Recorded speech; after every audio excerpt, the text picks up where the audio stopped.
ഇന്നൊരു ബ്രേക്ക്ഫാസ്റ്റ് റെസിപ്പിയുമായിട്ടാണ് കേട്ടോ ഞാൻ വന്നിരിക്കുന്നത്. വളരെ എളുപ്പത്തിൽ തയ്യാറാക്കാൻ പറ്റുന്ന പഞ്ഞി പോലെ സോഫ്റ്റ് ആയിട്ടുള്ള ബൺ ദോശയാണ്.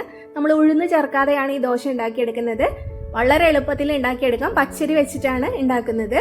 അപ്പോൾ വീഡിയോയിലേക്ക് കിടക്കുന്നതിന് മുമ്പായിട്ട് വീഡിയോ ആദ്യമായിട്ടാണ് കാണുന്നതെന്നുണ്ടെങ്കിൽ ഒന്ന് സബ്സ്ക്രൈബ് ചെയ്തേക്കണേ. ഞാൻ പത്തിരിപ്പൊടി വെച്ചിട്ട് ഉണ്ടാക്കിയെടുക്കാൻ പറ്റുന്ന നല്ല സോഫ്റ്റ് ആയിട്ടും അതുപോലെ തന്നെ അടിപൊളി ടേസ്റ്റും കിട്ടുന്ന പുട്ടിന്റെ വീഡിയോ അപ്ലോഡ് ചെയ്തിട്ടുണ്ട്. അപ്പോൾ അത് കണ്ടിട്ടില്ലെങ്കിൽ അതും കൂടി ദോശയോടൊപ്പം കഴിക്കാനായിട്ട് കിഡിലൻ ടേസ്റ്റിലുള്ളൊരു തക്കാളി ചമ്മന്തി കൂടി കാണിക്കുന്നുണ്ട്. അപ്പോൾ വീഡിയോ സ്കിപ്പ് ചെയ്യാതെ മുഴുവനായിട്ട് കാണാനായിട്ട് നോക്കുക.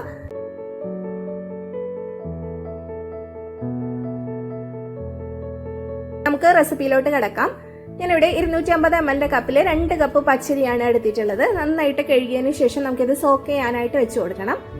ഇതിലേക്ക് 1/2 ടേബിൾ സ്പൂൺ ഉലുവ കൂടി ചേർത്ത് കൊടുക്കുന്നുണ്ട്. ഇതിന് രണ്ടും കൂടിയിട്ട് മിനിമം ഒരു 4 മണിക്കൂറെങ്കിലും നമ്മൾ സോക്ക് ചെയ്ത് വെക്കണം. എന്നാലാണ് നമ്മുടെ ദോശ നല്ല സോഫ്റ്റ് ആയിട്ട് വരുള്ളൂ. ഞാനിപ്പോൾ ഏകദേശം ഒരു 5 മണിക്കൂറോളം സോക്ക് ചെയ്തിട്ടുണ്ട്. മിനിമം ഒരു 4 മണിക്കൂറെങ്കിലും നമ്മൾ സോക്ക് ചെയ്യണം. അതിൽ കൂടുതലായാൽ അത്രയും നല്ലതാണ്. ഞാനിപ്പോൾ ഒരു 5 മണിക്കൂർ ആയപ്പോഴാണ് ഇത് അരച്ചെടുക്കുന്നത്.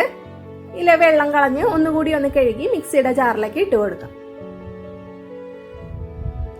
ഒട്ടും വെള്ളമില്ലാതെയാണ് മിക്സിയുടെ ജാറിലേക്ക് ഇട്ട് കൊടുക്കുന്നത്. ഇനി ഇതിലേക്ക് നമ്മൾ ഇട്ട് കൊടുക്കുന്നത് അവലാണ്. നൈസ് ആയിട്ടുള്ള അവലാണ് ഞാനിവിടെ എടുത്തിട്ടുള്ളത്. 1 കപ്പ് അവൽ എടുത്തിട്ടുണ്ട്. അത് ഇതിലേക്ക് ഇട്ട് കൊടുക്കുകയാണ്. വെളുത്ത നിറത്തിലുള്ള അവലാണ് എടുത്തിട്ടുള്ളത്. അപ്പോൾ നമ്മുടെ ബൺദോശയ്ക്ക് നല്ലൊരു വൈറ്റ് കളർ കിട്ടും. ഇനി ഇതിലേക്ക് 1 കപ്പ് തേങ്ങയാണ് ഇട്ട് കൊടുത്തിട്ടുള്ളത്. ഈ 2 കപ്പ് വെള്ളം ഒഴിച്ചിട്ട് ഇത് നല്ല ഫൈനായിട്ട് നമുക്ക് അരച്ചെടുക്കാം. നിങ്ങൾ കുറച്ച് കട്ടിയുള്ള ടൈപ്പ് അവലാണ് എടുക്കുന്നതെന്നുണ്ടെങ്കിൽ അതൊരു 10 മിനിറ്റ് നേരം വെള്ളത്തിൽ സോക്ക് ചെയ്തിട്ട് വേണം ഇതിൽ ചേർത്ത് അരച്ചെടുക്കാനായിട്ട്. അല്ലെങ്കിൽ അവല് കറക്റ്റായിട്ട് അരഞ്ഞു കിട്ടില്ല. നല്ല ഫൈനായിട്ട് അരച്ചെടുത്തിട്ടുണ്ട്. നമുക്ക് ഒരു പാത്രത്തിലേക്ക് ഒഴിച്ചു കൊടുക്കാം. ഇതാണ് അതിൻ്റെ ഒരു കൺസിസ്റ്റൻസി. ഇനി ഇത് ഫെർമെന്റ് ആയിട്ട് വരുമ്പോൾ കുറച്ചും കൂടി ഒന്ന് തിക്കായിട്ട് വരും. ഇതിലേക്ക് നമുക്ക് കല്ലുപ്പ് ചേർത്ത് കൊടുക്കാം. കല്ലുപ്പ് ചേർത്ത് കൊടുത്തതിന് ശേഷം ഇതുപോലെ കൈ വെച്ചിട്ട് നന്നായിട്ടൊന്ന് ഇളക്കി കൊടുക്കുക. കൈ വെച്ചിട്ട് തന്നെ ഇളക്കി കൊടുക്കാനായിട്ട് നോക്കുക. അപ്പോഴാണ് ദോശ ഒന്നുകൂടി ഒന്ന് സോഫ്റ്റ് ആയിട്ട് വരും. നല്ലതുപോലെ മിക്സ് ചെയ്തിട്ടുണ്ട്. ഇനി നമുക്കിത് ഫെർമെന്റ് ചെയ്യാനായിട്ട് വെച്ച് കൊടുക്കാം. 8 മണിക്കൂറാണ് ഇത് ഫെർമെന്റ് ചെയ്യാനായിട്ട് വെച്ച് കൊടുക്കേണ്ടത്.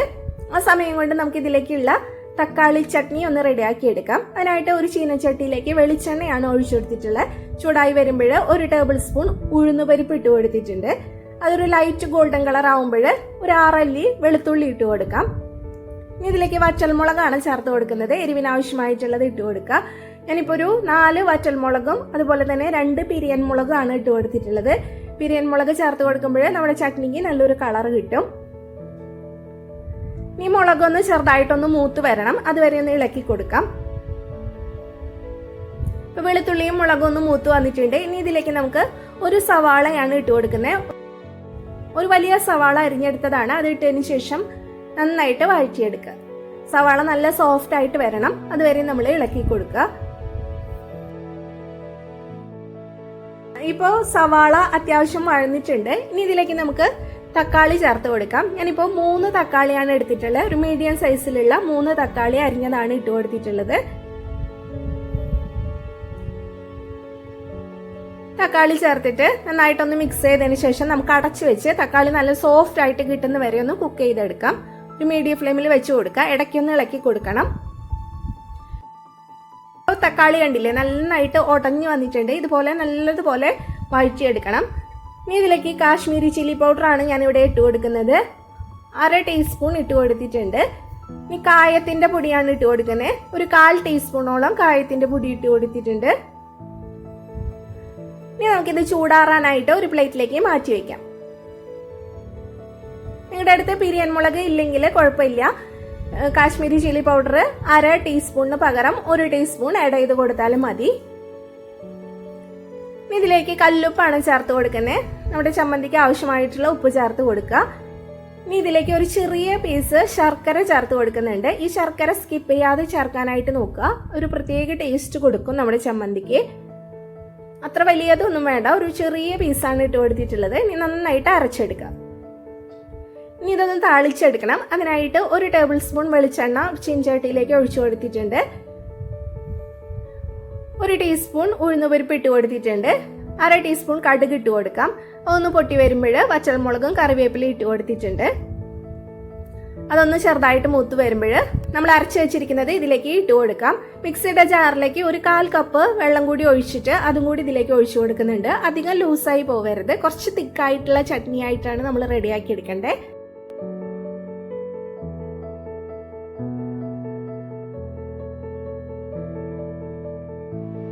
ഇതിൽ ഉപ്പ് കറക്റ്റ് ആണോ എന്ന് ചെക്ക് ചെയ്ത് നോക്കുക.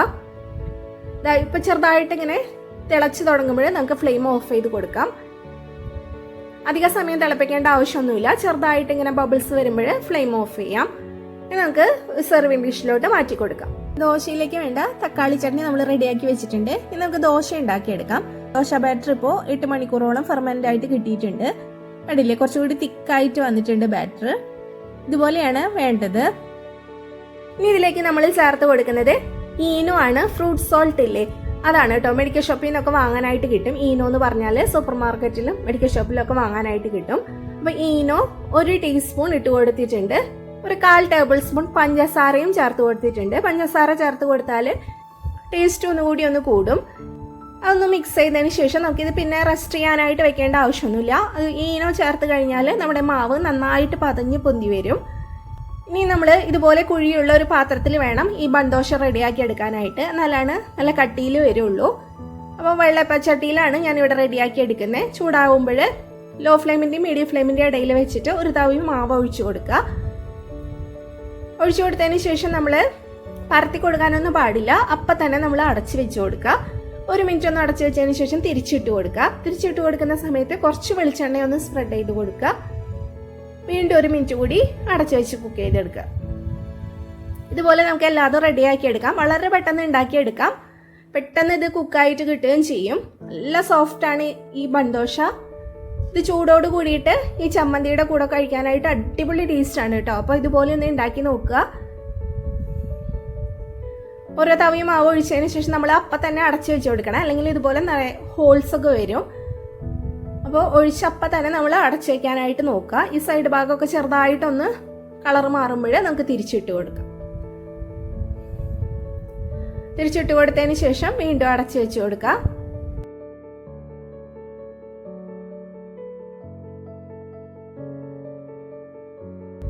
കണ്ടില്ലേ, നമ്മുടെ ദോശ എത്ര സോഫ്റ്റ് ആണെന്നുള്ളത് കാണുമ്പോൾ തന്നെ മനസ്സിലാവുണ്ടാവും.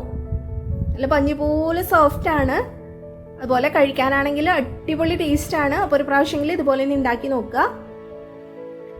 വീഡിയോ ഇഷ്ടപ്പെട്ടാൽ ലൈക്ക് ചെയ്യാനും ഷെയർ ചെയ്യാനും മറക്കരുത്.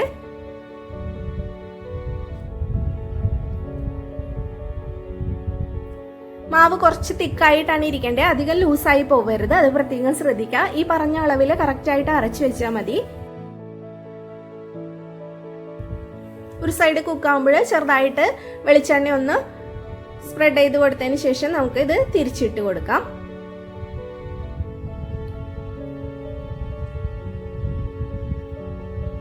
ഫ്ലെയിം കൂട്ടി വെക്കരുത്, നമുക്ക് കരിഞ്ഞു പോവും. ചെറിയ തീയിൽ വെച്ചിട്ട് വേണം നമ്മളിത് കുക്ക് ചെയ്തെടുക്കാനായിട്ട്. കണ്ടില്ലേ, നല്ല ബൺ പോലെ നന്നായിട്ട് വീർത്ത് വന്നിട്ടുണ്ട്. എല്ലാ ദോശയും നമുക്ക് ഇതുപോലെ തന്നെ റെഡിയാക്കി എടുക്കാം. ഹോട്ടലിൽ അതേ രുചിയിൽ ഉണ്ടാക്കാൻ പറ്റുന്ന മസാല ദോശയുടെ വീഡിയോ ഞാൻ അപ്ലോഡ് ചെയ്തിട്ടുണ്ട്. അതുപോലെ തന്നെ അധികം കുഴച്ച് മെനക്കെടാതെ ഉണ്ടാക്കാൻ പറ്റുന്ന ചപ്പാത്തിയുടെ വീഡിയോ ഇട്ടിട്ടുണ്ട്. അപ്പൊ ഇതൊന്നും കണ്ടിട്ടില്ലെങ്കിൽ കണ്ടു നോക്കൂ കേട്ടോ. എല്ലാവരും ട്രൈ ചെയ്ത് നോക്കിയിട്ട് ഫീഡ്ബാക്ക് അറിയിക്കാനായിട്ട് മറക്കരുത്.